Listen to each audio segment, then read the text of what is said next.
नमस्कार दोस्तों, कैसे हैं आप सभी लोग? आशा करते हैं सभी लोग अच्छे होंगे और बीपीआर हिस्ट्री में आप सभी का मैं हार्दिक स्वागत करता हूं।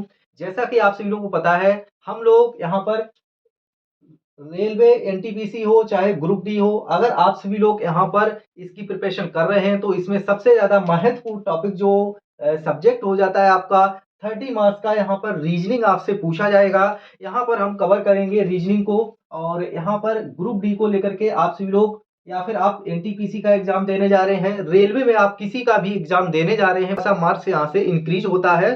ठीक है, तो यहाँ पर आज जो है हम लोगों की पहली क्लास रहने वाली है। अगर आप रेलवे ग्रुप डी की तैयारी कर रहे हैं चाहे एनटीपीसी कर रहे हैं, यहाँ पर कवर करेंगे हम लोग सिलेबस को। तो यहाँ पर आप लोग देखेंगे कि सिलेबस यहाँ पर आपका क्या क्या रहने वाला है, किन टॉपिक्स को हमको कवर करना है रीजनिंग में। आज जो है स्पेशल यह क्लास आप लोगों की रीजनिंग की रहने वाली है। इससे पिछली क्लास में हमने आपको बताया था कि आप लोगों को क्या क्या गलतियां नहीं करनी है फॉर्म भरने से पहले। इससे पहले बताया था आप लोगों का सिलेबस यहाँ पर मैं रीजनिंग का बताने वाला हूँ, मैथ का भी बताऊंगा, ठीक है, जीके जीएस का भी बताऊंगा। जो भी है यहाँ पर कंप्लीट सिलेबस कवर करेंगे, लेकिन इस क्लास में सिर्फ रीजनिंग को यहाँ पर हम लोग टारगेट करेंगे।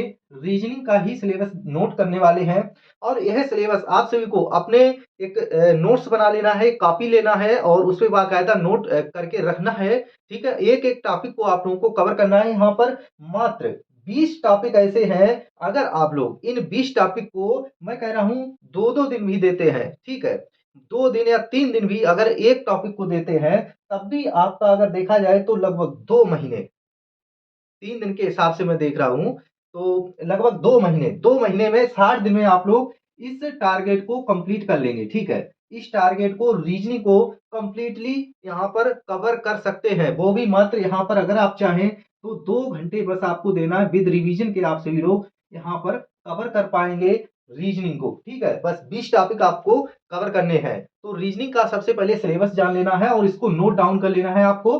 ठीक है, तो चलिए सबसे पहले हम टॉपिक नंबर फर्स्ट यहाँ पर आपका रहने वाला है। अगर भाग फर्स्ट देखें तो सादृश्यता एनालॉजी। एनालॉजी से आपसे प्रश्न पूछा जाता है। जैसे कि आप लोगों को पता है कि एक नॉर्मल मैं बोलूं तो 1 नंबर का नॉर्मल आता ही है, नहीं तो 2 नंबर का भी पूछ लिया जाता है रेलवे में। तो 1 नंबर का जैसे कि आपसे पूछा जाता है कि त्वचा डैश बाल, ठीक है, भूमि डैश किससे संबंधित है। तो देखिए जिस प्रकार से हमारी त्वचा पर क्या बाल जमते हैं, उसी प्रकार से भूमि पर क्या जमता है। तो जैसे कि 4 ऑप्शन होते हैं, अयस्क होता है, खनिज होता है, लवण होता है, घास होता है। तो इसमें हमारा घास सही हो जाएगा, क्योंकि जैसे त्वचा पर बाल आते हैं वैसे ही भूमि पर क्या आती है, घास आती है। तो इतना आप लोग समझ चुके होंगे। इस प्रकार से यहाँ पर एक सादृश्यता एनालॉजी से प्रश्न पूछा जाएगा। ठीक है, अब दूसरा यहाँ पर हम कवर करेंगे यहाँ पर कोडिंग डिकोडिंग। ठीक है, कोडिंग डिकोडिंग में आप सभी को पता ही होगा, अगर नहीं पता है तो जान लीजिएगा। जैसे कि मैंने ए को यहाँ पर ए को बोला है थर्ड, बी को बोला है यहाँ पर 5। तो इस प्रकार से आपसे मैं अगर बीए का पूछ लूं कोडिंग डिकोडिंग, तो ऐसे करके आप लोगों को बताना है, या फिर सीरियल वाइज आपसे पूछा जा सकता है। तो कोडिंग डिकोडिंग टॉपिक भी आप लोगों को कवर करवाया जाएगा। ठीक है, और यहाँ से आप लोगों को एक प्रैक्टिस सेट 30 क्वेश्चंस का आप लोगों को मैं डेली कराने वाला हूं।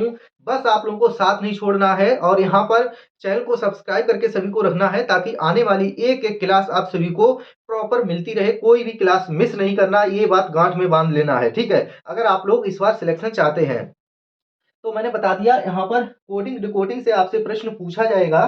ठीक है, कोडिंग डिकोडिंग से प्रश्न आपसे इसी प्रकार से पूछा जाएगा। अब आ जाता है वर्गीकरण। ठीक है, यहाँ पर क्लासिफिकेशन से प्रश्न पूछा जाएगा। क्लासिफिकेशन, ठीक है, तो क्लासिफिकेशन में आपसे किस टाइप के प्रश्न पूछे जाएंगे, इसको लेकर भी हम आपको क्लियर बता देते हैं अभी से। यहाँ पर देखिए क्लासिफिकेशन में अगर हम बात करें, जैसे कि एक दूसरे से रिलेटेड प्रश्न यहाँ पर पूछा जाता है।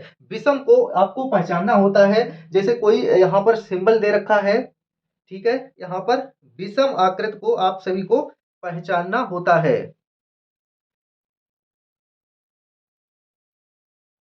जैसे कि फॉर एग्जाम्पल मैं देख रहा हूं यहाँ पर 4 ऑप्शन इस प्रकार से आपको दिए जाएंगे। ठीक है, जैसे कि यहाँ पर एन, ए, डी, ठीक है, और जेड। ठीक है, कुछ इस प्रकार से क्वेश्चन पूछा जाएगा, इसमें पूछ लिया जाएगा विषम क्या होगा। तो यहाँ पर आपको बताना है इनमें से विषम क्या होगा। ठीक है। तो देखिए यहाँ पर भी एंगल है, यहाँ पर भी है, यहाँ पर भी है, लेकिन ये डी जो है वो विषम है। तो हमारा ऑप्शन सी सही हो जाएगा। इस प्रकार के यहाँ पर वर्गीकरण, यहाँ पर क्लासिफिकेशन से प्रश्न पूछे जाएंगे और इसमें भी कई भाग होते हैं जो कि आगे हम लोग डिस्कस करेंगे नेक्स्ट। यहाँ पर जब भी आप लोग यहाँ पर प्रैक्टिस सेट के साथ साथ हम लोग इसका पूरा रिवीजन भी कर लेंगे और 30 क्वेश्चन की क्लास यहाँ पर प्रैक्टिस सेट लगाते जाएंगे। आगे जो है हम लोग कवर करने वाले हैं नेक्स्ट सिलेबस, यहाँ पर आपको नोट डाउन करके रखना है, जो कि है श्रृंखला। श्रृंखला सीरीज से आपसे प्रश्न देखिए पूछा जाएगा। सीरीज में आपको पता है मिसिंग नंबर आता है, जैसे कि यहाँ पर 2 4 6 डैश डैश आगे क्या आएगा अंक। तो ऐसी सीरीज आपसे पूछी जाती है और टफ से टफ भी पूछी जाती है, लेकिन आपको काफी इजी वे में आप लोगों को यहाँ पर करनी है, लेकिन सिलेबस इसका आप लोगों को नोट डाउन कर लेना है एक एक को, ठीक है। अब यहाँ पर बात करेंगे लुप्त संख्या, अक्षर, पद, आकृति, ठीक है। तो इसमें अलग अलग तरह के टॉपिक होंगे, कौन सा पद यहाँ पर लुप्त है, ठीक है, या फिर आकृति कौन सी आएगी, या फिर यहाँ पर कौन सी संख्या आने वाली है, इस चीज को हम देखेंगे बिल्कुल, ठीक है। तो एक ये रहा लुप्त संख्या, यहाँ पर गैप, यहाँ पर मिसिंग नंबर, लेटर, टर्म और फिगर, इससे आपसे पूछा जाएगा एक प्रश्न, दो प्रश्न। इसके बाद दिशा परीक्षण। अब आपको दिशा परीक्षण से एक प्रश्न पूछा जाएगा, जैसे आप लोगों से पूछा जाता है दिशा परीक्षण में कि भाई आपको पहले पूरब की साइड जाना है 2 किलोमीटर, पश्चिम की ओर यहाँ पर, सॉरी मैं उत्तर की ओर ले जा रहा हूँ, बोल पूरब रहा हूँ, ऐसा कुछ नहीं। देखिए यहाँ पर आपसे बोल दिया अगर मुझे पूरब की साइड जाना है 2 किलोमीटर, फिर यहाँ पर टर्न लेना है पश्चिम साइड में, ठीक है, यहाँ पर 3 किलोमीटर गया, आपसे ये पूछ लिया जाएगा, या फिर थोड़ा सा ज्यादा घुमा फिरा कर दिशा परीक्षण से प्रश्न पूछ लिया जाता है, या फिर आप किस दिशा में खड़े हैं इसके सापेक्ष इस प्रकार से कुछ प्रश्न पूछे जाएंगे कि प्रारंभिक स्थिति से अब हम कौन सी दिशा में हैं। तो कुछ इस तरीके से प्रश्न पूछे जाएंगे दिशा परीक्षण में। अब यहाँ पर बात करेंगे रक्त संबंध। अब रक्त संबंध में आपको पता ही है कि मैं फॉर एग्जांपल अगर आपको बताऊं तो भौजी की बहन आपकी कौन लगेगी, तो ये एक सॉन्ग चल रहा है, अब काफी ट्रेंडिंग में चल रहा है, मैंने सोचा इसी को एग्जांपल दे दिया जाए, ठीक है। तो ये काफी सोशल मीडिया पे अभी चल रहा है, लेकिन मैं हालांकि आपको यही कहना चाहूंगा कि जैसे कि आपका यहाँ पर भाई है, ठीक है, भाई की वाइफ है, वाइफ की जो बहन है वो आपकी क्या लगेगी, बहुत सिंपल आंसर है, बस आपको बताना है। तो इस प्रकार से क्वेश्चन आपसे ब्लड रिलेशन में पूछे जाएंगे, ठीक है, और इसको आप लोगों को कंप्लीट कर लेना है टॉपिक, ओके। अब यहाँ पर आ जाते हैं अंकगणितीय संक्रियाएं, ठीक है। यहाँ पर अंकगणितीय संक्रियाएं जो है, डायरेक्शन टेस्ट हो गया आपका, ब्लड रिलेशन हो गया, इसके बाद अर्थमेटिक ऑपरेशंस आपसे पूछे जाएंगे। अर्थमेटिक ऑपरेशंस आपको पता होना चाहिए कैसे होते हैं, जैसे कि आप लोगों को मैंने बताया है, यहाँ पर क्वेश्चन के प्रकार के आएंगे। देखिए अंकगणितीय ऑपरेशन में आपसे प्रश्न जो पूछे जाएंगे, देखिए जैसे कि यहाँ पर आपसे बोल दिया जाएगा कि एल का मतलब प्लस है, एम का मतलब यहाँ पर माइनस है, एन का मतलब गुणा है, और कोई संख्या ऐसे दे रखी है हुई 2 L M, ठीक है, 3 और यहाँ पर 4, तो यहाँ पर आपको भाग लगाना है, प्लस लगाना है और इसका टोटल निकाल के देना है। काफी इजी होता है और 1 नंबर का आपका पूछ लिया जाता है, बहुत सिंपल क्वेश्चन आते हैं इससे अर्थमेटिक, ठीक है, संक्रियाओं से। तो ये भी काफी सिंपल आता है। इसके बाद यहाँ पर आ जाता है नेक्स्ट हमारा वेन आरेख, ठीक है। तो वेन आरेख से भी आपसे प्रश्न पूछे जाएंगे, काफी सिंपल होते हैं। जैसे कि आपसे बोल दिया जाएगा टीवी, कैमरा, ट्रेन, ठीक है, ऐसे बोल दिया जाएगा टीवी, कोई टीवी है शब्द, कैमरा है और ट्रेन है। अब ऐसे करके सर्किल दे दिया जाएगा, ठीक है, ऐसे दे दिया जाएगा, इसमें से बताना आपको कौन सा है, क्या टीवी है, कैमरा अलग अलग है, या फिर एक ही डिवाइस है, या इलेक्ट्रॉनिक डिवाइस है। तो इस प्रकार से कुछ होगा, टीवी अलग है, कैमरा अलग है और ट्रेन अलग है, तो ऐसे ऐसे ऑप्शन दिए जाएंगे आपको, ठीक है। तो बेन आरेख से एक प्रश्न पूछा जाएगा, समझ लिया होगा। अब बेन आरेख के बाद हम लोग चलेंगे आरेख पर आधारित प्रश्न, ठीक है। तो आरेख, वेन आरेख और आरेख पर आधारित प्रश्न आपसे देखिए पूछे जाएंगे कैसे, जैसे कि आप लोगों को पता है यहाँ पर खिलाड़ियों से संबंधित, या फिर 4 है, 5 6 आपसे कॉमन यहाँ पर पूछ लिया जाए कौन से खिलाड़ी यहाँ पर, ये मान लीजिए फुटबॉल के हैं, ये फिर मैच के हैं, ठीक है, क्रिकेट के हैं, सॉरी मैच के नहीं, ठीक है, फुटबॉल से तो दोनों कॉमन वाले कौन से होंगे जो दोनों खेलते हैं, तो 6 हो जाएंगे। कुछ इस प्रकार से आरेख से संबंधित आपसे प्रश्न पूछे जाएंगे, ठीक है। तो आगे चलेंगे। आरेख पर आधारित प्रश्न के बाद आपसे पूछा जाएगा पजल टेस्ट। पजल टेस्ट से आपसे प्रश्न अगर आते हैं तो मैं बता दूं आपको, लगभग एक एक ही क्वेश्चन में आपसे 4 से 5 क्वेश्चन भी पूछे जा सकते हैं, 2 से 3 भी पूछे जाते हैं। अगर आपने एक पजल को सॉल्व कर लिया तो आपके 4 क्वेश्चन लगभग एक ही प्रश्न से पूछ लिए जाएंगे और सही भी हो जाएंगे। आपको जैसे कि एक बेंच के चारों तरफ बिठाया जाएगा, ठीक है, पजल में, और जैसे कि गोल मेज है या अंदर की साइड मुंह करके बैठे हैं सभी लोग, ठीक है। फिर आपसे इसके बगल में ए, डी, सी, इसके सी के बगल में कौन बैठा है, इस प्रकार से कुछ पजल आपसे पूछी जाएगी। पूरा डिटेल से आप लोगों को बाद में बताएंगे, ठीक है। तो आप लोगों को ध्यान रखना है, पजल टेस्ट आता है ये, यहाँ से 2 से 3-4 नंबर पूछ लिए जाएंगे आपके, 2 से 3-4 नंबर यहाँ पर, ठीक है। 5 तक पहुंच जाते हैं और इससे 4 आ जाते हैं। न्याय निगमन से आपसे प्रश्न पूछे जाएंगे यहाँ पर सिलोजिज्म से, ठीक है। तो यहाँ पर न्याय निगमन से प्रश्न पूछे जाएंगे कि न्याय निगमन आपको पता होना चाहिए। और कथन और निष्कर्ष से आपसे प्रश्न पूछे जाएंगे। कथन निष्कर्ष में कैसे पूछा जाता है, जैसे कि यहाँ पर एग्जाम्पल के लिए मैं बता दूं, जैसे कि कुछ शेर बाघ हैं, ऐसे करके कुछ शेर बाघ हैं, ठीक है, और कुछ बाघ बकरी हैं, तो ऐसे प्रश्न आपसे पूछे जाएंगे। निष्कर्ष पूछा जाएगा कुछ शेर गधे हैं या बकरी हैं या नहीं है, तो ऐसे कथन और निष्कर्ष से आपसे प्रश्न पूछे जाएंगे, ठीक है। न्याय निगमन से प्रश्न पूछे जाएंगे आपसे। इसके बाद कथन, तर्क, वक्तव्य, अवधारणा, ठीक है, ये सारी चीजें आपसे कवर की जाएंगी। इसके बाद आ जाता है डाटा सफिशिएंसी, ठीक है। डेटा सफिशिएंसी से आपसे प्रश्न पूछा जाएगा। इसके बाद सीटिंग अरेंजमेंट से पूछा जाएगा। सीटिंग अरेंजमेंट जो मैंने यहाँ पर बताया था, ठीक है। और यहाँ पर सीटिंग अरेंजमेंट जैसे यहाँ पर ए जो है बी से लंबा है, ठीक है, कुछ इस प्रकार से सी से छोटा है, तो इस प्रकार से आपसे पहले यहाँ पर बताया जाएगा सीटिंग अरेंजमेंट, ठीक है। तो इनमें से छोटा कौन है, बड़ा कौन है, इस प्रकार से प्रश्न आपसे पूछे जाएंगे। आकृति, निर्माण और विभाजन, कैलेंडर और क्लॉक से प्रश्न पूछा जाएगा।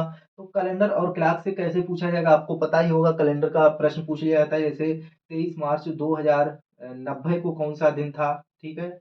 या फिर आपसे और भी कैलेंडर में बहुत सारे तरीके से पूछा जाता है। लीप ईयर कौन से होते हैं, ठीक है, और इस डेट को कौन सा दिन पड़ेगा, दिन भी पूछ लिया जाता है, ठीक है। तो कुछ इस प्रकार से आपका हो जाएगा।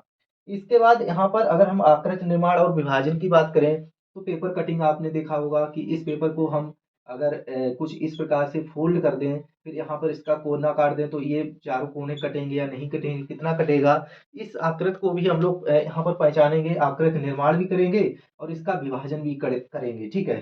कुछ इस प्रकार से जब हम इसको पेपर को खोलेंगे तो कैसी आकृति बनेगी। इसके बाद लाइन एंड फिगर काउंटिंग से प्रश्न पूछा जाएगा, ठीक है। लाइन एंड फिगर काउंटिंग से प्रश्न पूछा जाएगा। जैसे आपसे त्रिभुज में ये प्रश्न काफी यहाँ पर फेमस रहता है, यहाँ पर कितने ट्रायंगल हैं, यहाँ पर कितने त्रिकोण हैं, इसका प्रश्न पूछ लिया जाएगा। या फिर यहाँ पर एक और ऐसे बन के आ जाता है, तो कुछ इस प्रकार से पूछा जाएगा, आपको बताना है, ठीक है। और लाइन, यहाँ पर लाइन का भी पूछ लिया जाता है, यहाँ पर खड़ी लाइन कितनी है, इसमें वर्ग कितने हैं, आयत कितने हैं, कुछ ऐसे प्रश्न आएंगे इसमें, ठीक है। अब आ जाते हैं वाटर एंड मिरर इमेज में आपसे देखिए पूछ लिया जाएगा। जैसे कि यहाँ पर कोई आकृति कुछ इस प्रकार से है, तो इसकी ऐसी है कोई आकृति, तो इसमें अगर हम वाटर इमेज पूछ लिया जाए या फिर मिरर वाला पूछ लिया जाए कि ऐसी पलटने के बाद वह किस प्रकार से आएगी, ठीक है। तो इसको आप लोगों को कवर करना होगा, यहाँ से भी प्रश्न पूछे जाते हैं। तो ये टोटल जो है सिलेबस आपका रहा रीजनिंग का, और यहाँ से जो है हम लोग करने वाले हैं 30 क्वेश्चन। आप लोगों को यहाँ पर मिलेगा 30 क्वेश्चन का practice set with solution with PYQ, ठीक है। पीवाईक्यू क्वेश्चन मिलेंगे 30 क्वेश्चन, और विद प्रैक्टिस सेट आपका 30 क्वेश्चन का रहने वाला है, और सॉल्यूशन भी इसी के साथ बताया जाएगा, ठीक है। तो आशा करते हैं आप सभी लोग समझ चुके होंगे, और सिलेबस मैंने आप लोगों के बीच यहाँ पर डिस्कस कर लिया है। क्लास कैसी लगी है सभी को बताकर जाना है, कि प्लीज यहाँ पर आप लोगों को बताना है। अगर कोई टॉपिक छूट रहा है तो आप लोग बिल्कुल कमेंट बॉक्स में बता सकते हैं, ठीक है। और आपका पूरा यहाँ पर जो भी कमेंट है, डाउट है, आपका लिया जाएगा। बाकी यहाँ पर मैं यही कहना चाहता हूँ कि ये टॉपिक आपको एक कॉपी पर नोट करके जरूर रखना है, ताकि जब भी आप लोग कोई टॉपिक नहीं समझ में आ रहा है, ठीक है, मैं प्लेलिस्ट भी दूँगा, दीपक सर से आप लोग पढ़ सकते हैं यूट्यूब पर, ठीक है? उनका भी प्लेलिस्ट दे दूँगा। टॉपिक वाइज़ आप लोगों को मैं यहाँ पर टारगेट भी दूँगा और आपको कवर भी करना है, ठीक है? और यहाँ पर मैं बाकायदा आप लोगों को वीडियो भी प्रोवाइड कराऊँगा यूट्यूब पर, जो भी बेस्ट वीडियो हैं आप सभी के लिए टॉपिक के, उस टॉपिक का यहाँ पर थ्योरी क्लास भी मैं आप लोगों को प्रोवाइड करा दूँगा। अपने टेलीग्राम चैनल पर उसका लिंक दे दूँगा या फिर डिस्क्रिप्शन पर आप लोगों को मैं दे दूँगा, ठीक है?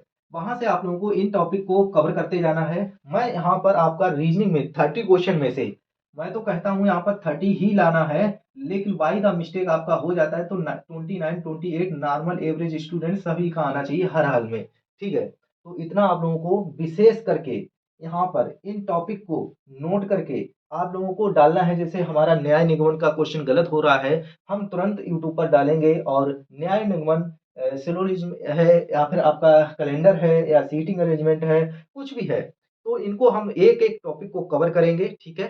फिलहाल हम शुरुआत यहीं से कर देंगे और सभी क्वेश्चनों को करने वाले हैं, लेकिन जो हमारा प्रैक्टिस सेट रहने वाला है, जो प्रैक्टिस सेट हम लोग लगाएँगे, ठीक है? वो प्रैक्टिस सेट हमारा रहेगा मिक्स, ठीक है? पूरा सभी टॉपिक से यहाँ पर हम लोग कवर करेंगे ताकि हमारा डेली का यहाँ पर प्रैक्टिस सेट भी होता रहे और थ्योरी क्लास हम आपको देते रहेंगे, ठीक है? तो कैसी आप लोगों को वीडियो लगी बताइएगा कमेंट बॉक्स में। और इस बार सिलेक्शन आप लोगों को लेना है तो ज़रूर मेरे साथ जुड़े रहिएगा, आपको पूरा प्रोसेस सभी बताएँगे। इसके बाद मैथ का भी सिलेबस बताने वाले हैं, यहाँ पर जीके जीएस का भी बताएँगे, ठीक है? और साइंस का भी बताएँगे। तो आशा करते हैं काफ़ी हेल्प मिली होगी। मिलते हैं फिर नेक्स्ट वीडियो में, तब तक के लिए हँसते रहिए और हिस्ट्री को जारी रखिएगा। मिलेंगे फिर नेक्स्ट वीडियो में, तब तक के लिए जय हिंद, जय भारत।